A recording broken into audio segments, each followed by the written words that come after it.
So you filled out your portion of the Social Security Administration forms. What happens next? Hey folks, I'm Annette of AnnetteLeonard.com, back again with an episode of Chronic Wellness. Again, I am not your attorney. I don't know the legal process. I cannot give you sound legal advice. So if that's what you're seeking, seek elsewhere. But if you're looking for tips, tricks, know-how from someone who has been through the process and helped others go through it as well, stay tuned. So you filled out your 7-page portion of the Social Security disability paperwork, and you're wondering what happens next. So here's a bit of it. Next, you send off your portion, and the Social Security Administration starts soliciting information about your disability from others who know. And I can't remember if in the initial review or only in subsequent reviews my spouse was tapped, but that has definitely happened. But definitely your doctors will be contacted. And so you better believe that if you have a rheumatological condition, you need to have a rheumatologist saying you have that diagnosis. If you have a neurological condition, you need to have a neurologist on board. So if you don't yet have your medical ducks in a row, then it might yet not be time to apply. What an awkward sentence construction. It might not yet be time to apply. Don't apply yet. Until you have your documentation about your diagnoses squarely laid out, meaning any and all tests that can be performed to prove your diagnosis and all of the history that can be laid out. So if there are tests that can be done, if there are specialists that can be seen, if there are ways that your disease can be treated, it is being treated, that you're doing that. It's really important because if, for example, you have a condition that is treatable, the Social Security Administration can deny your disability just because you're not treating it and say, no, you can return to the world of work just by X, Y, and Z. And so it's important that you have considered all the holes in your argument, like I can't work because X. And is that really the case? Or why can't you work because X? Or what if you tried A, B, and C? And so think about it as from as many perspectives of how could somebody shoot this down, or why would this not be the case? Or why would someone say, I could still go back to work? And I'm not saying don't apply. I am just saying get all of your medical ducks in a row. And so if you've been putting off doing some battery of testing or seeing some specialist, get it done, because that will help bolster your argument to the Social Security Administration. So each of those doctors or specialists will be solicited for your medical file, and some of them will be asked to fill out paperwork on your behalf. 2 things about that. The first is that then you will have to HIPAA release the paperwork to the Social Security Administration. So you'll have to sign away your rights saying, I give permission for this paperwork to be released to the Social Security Administration.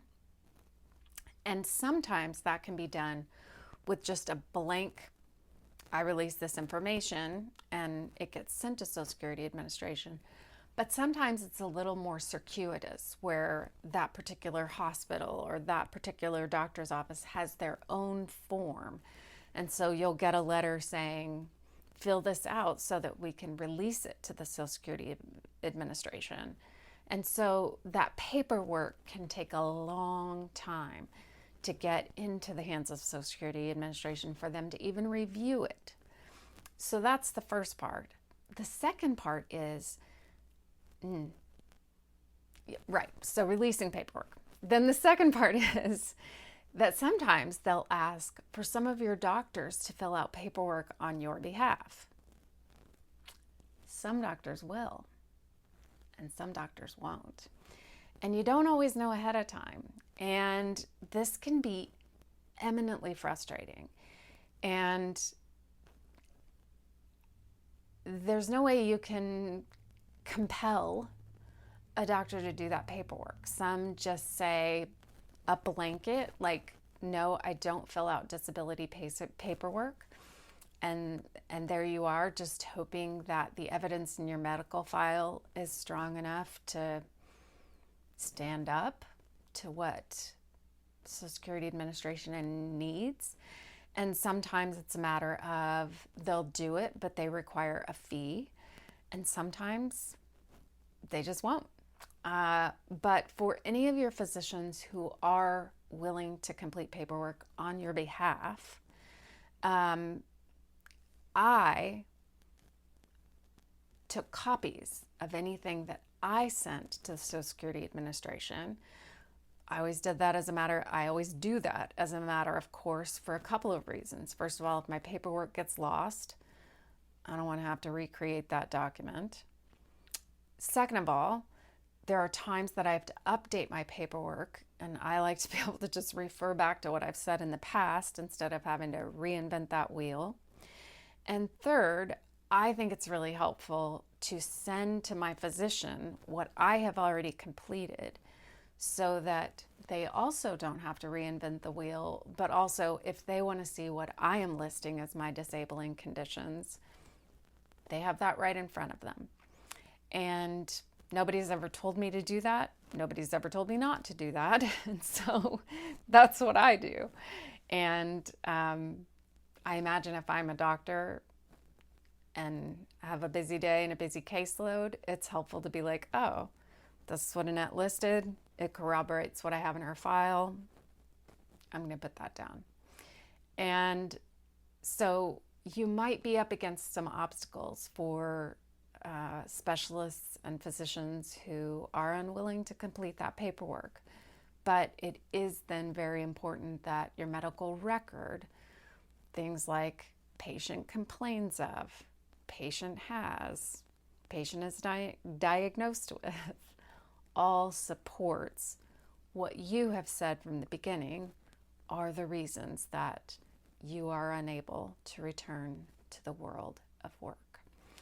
And on that initial paperwork that you have sent in to the Social Security Administration, you're putting down the date that you were unable to return to work. And that date may become very important because depending on your determination, if it is decided that you are approved for Social Security disability, that may become your eligibility date. That may be the date that you get paid back to.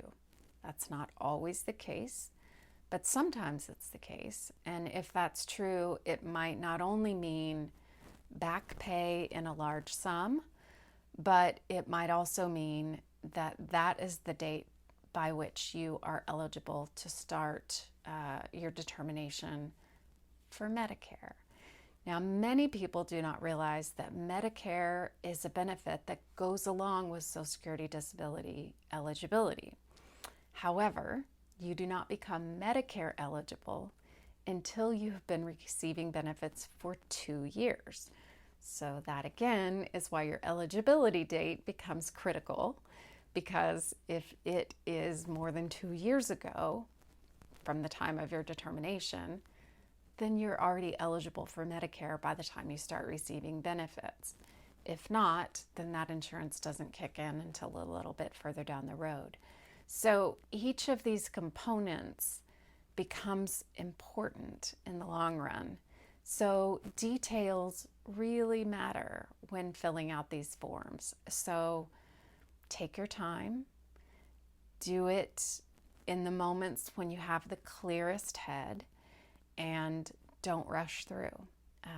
Spend time going through the forms, checking, double checking, maybe having someone else look through them, particularly if your illnesses, like mine do, muddle your thinking.